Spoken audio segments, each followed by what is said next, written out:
누가복음 7장 38절 예. 예수의 뒤로 그 발 곁에다가 일면 눈물로 그 발을 닦지고 자기 머리털로 닦고 그 발에 맞추고 향유를 부으니 아멘. 아멘.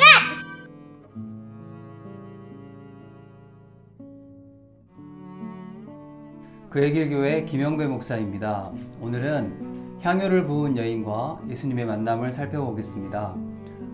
복음서에는 예수님의 발에 향유를 부은 여인이 2명이 나오죠. 마태, 마가, 요한복음에 나오는 나사로의 여동생 마리아가 있고요. 그리고 여기 누가복음에 나오는 이름을 알 수 없는 여인이 한 명 있습니다. 누가는 이 여인의 이름을 밝히지 않고 다만 죄를 지은 한 여자라고 표현합니다.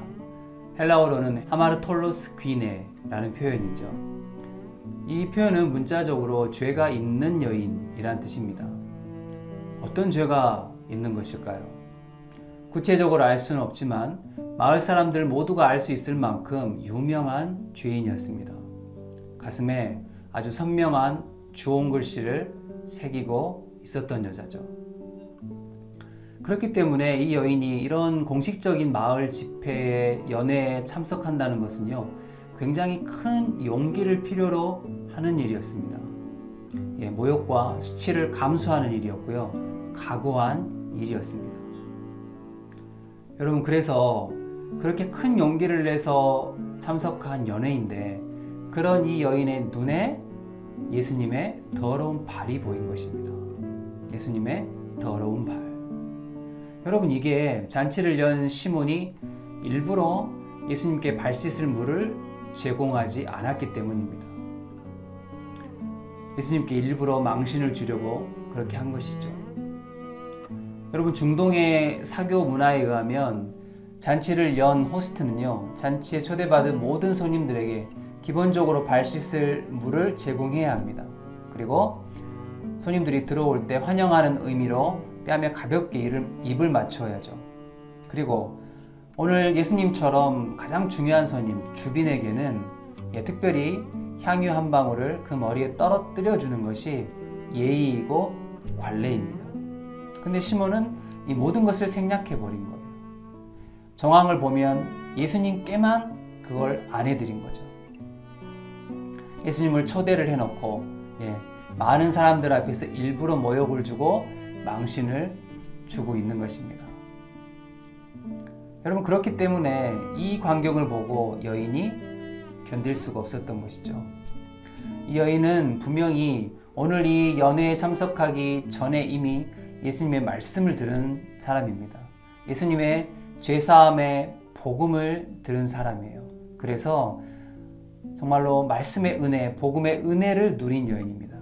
그렇기 때문에 자신에게 은혜를 끼친 예수님을 한번 뵈려고 이 연회에 참석한 것인데 예수님께서 많은 사람들 앞에서 모욕을 당하시는 것을 보고 견딜 수가 없었던 것이죠. 아마 온몸이 부들부들 떨렸을 것입니다. 제가 생각하기에는 거의 이성을 잃었던 것 같아요. 여러분, 그랬기 때문에 이 여인이 자기도 모르게 사람들 앞으로 나온 것이죠. 원래는 제정신이면 사람들 앞에 나올 수 없거든요. 나오면 손가락질 당하고 창피당하는 죄인이지 않습니까?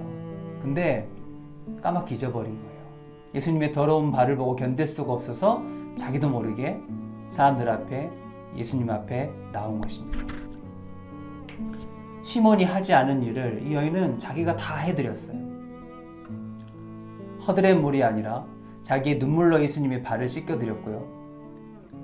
뺨에 입을 맞출 수는 없는 노릇이기 때문에 예수님의 발에 입맞춤을, 그것도 수없이 많은 입맞춤을 해드렸고요. 그리고 그 발에 자기가 가지고 온 향유를 한 방울이 아니라 관례대로라면 한 방울만 떨어뜨려도 되지만 한 방울이 아니라 이 여인은 자기가 가지고 온 향유를 몽땅 아낌없이 쏟아 부어드린 것입니다. 시몬이 예수님께 준 모욕과 수치를 자기의 사랑과 헌신으로 완전히 씻어버린 것이죠. 완전히 덮어버린 것입니다. 여러분, 이 여인이 어떻게 이렇게 귀한 헌신과 사랑을 예수님께 드릴 수 있었을까요? 오늘 예수님의 표현을 빌려서 말씀을 드려보자면 이 여인은 예수님께 많이 용서를 받았기 때문입니다. 예수님께 많이 죄사함 받았기 때문에 예수님을 많이 사랑한 거예요. 여러분, 여기에 아주 중요한 영적인 법칙이 하나 있습니다. 예수님께 많이 용서받은 사람은요, 예수님을 많이 사랑하고요. 예수님께 적게 용서받은 사람은요, 예수님을 적게 사랑합니다. 여러분은 예수님께 많이 용서받으셨습니까? 아니면 적게 용서받으셨습니까? 인간의 저울추로는 그거 따질 수 있을지 모릅니다. 누구의 죄는 좀 더 크고 누구의 죄는 좀 더 작고 누구의 죄는 좀 더 무겁고 누구의 죄는 좀 더 가볍고 그렇게 계산하고 따질 수 있을지 몰라요. 인간의 저울추로는. 근데 하나님의 저울추에 올려놓으면 다 똑같습니다. 우리는 누구나 다 예외 없이 영원히 갚을 수 없는 무게의 죄를 지은 죄인들입니다. 영원히 갚을 수 없는 무게의 죄. 여러분, 무슨 말입니까? 우리는요, 너나 할 것 없이 예외 없이 다 예수님께 많이 용서받은 사람들이라는 것이죠. 우리는 예수님께 충분히 무거운 죄인들이고요. 하나님 앞에 충분히 큰 죄인들입니다. 예수님께 충분히 많이 용서받았고 그렇기 때문에 하나님을 충분히 많이 사랑해야 되는 그런 인생들이라는 것이죠. 여러분, 우리가 이 사실을 알지 못하고 깨닫지 못하면 바로 그때 우리는 바리새인 시몬의 마음을 갖게 됩니다. 나는 저 여자와는 다르다. 나는 적어도 저 정도 죄인은 아니다. 나는 좀 다르다. 그래도 나는 좀 나은 사람이다. 바로 이 마음을 갖게 되는 것이죠. 오늘 만남의 키워드는 옥합입니다.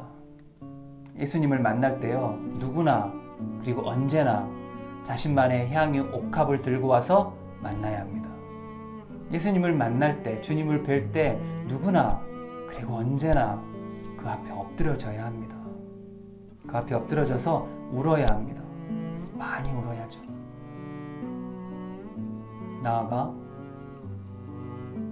이제 자신만의 향유 옥합을 예수님의 발에 아낌없이 부어 드려야 합니다. 아낌이 있다면 아직 눈이 안 열린 거죠. 자기 죄가 하나님 앞에서 얼마나 무거운 죄인지 자기 죄의 무게를 아직 온전히 느끼지 못하고 있는 것입니다. 그래서 아까운 거죠. 예수님께 드리는 그 모든 것들, 시간이든 물질이든 그 무엇이든 자기 죄의 무게를 온전히 느끼지 못하는 사람은 아깝게 되어 있습니다. 여러분, 그래서요, 진실한 성도의 유일한 고민거리는 사실 그거 하나이죠.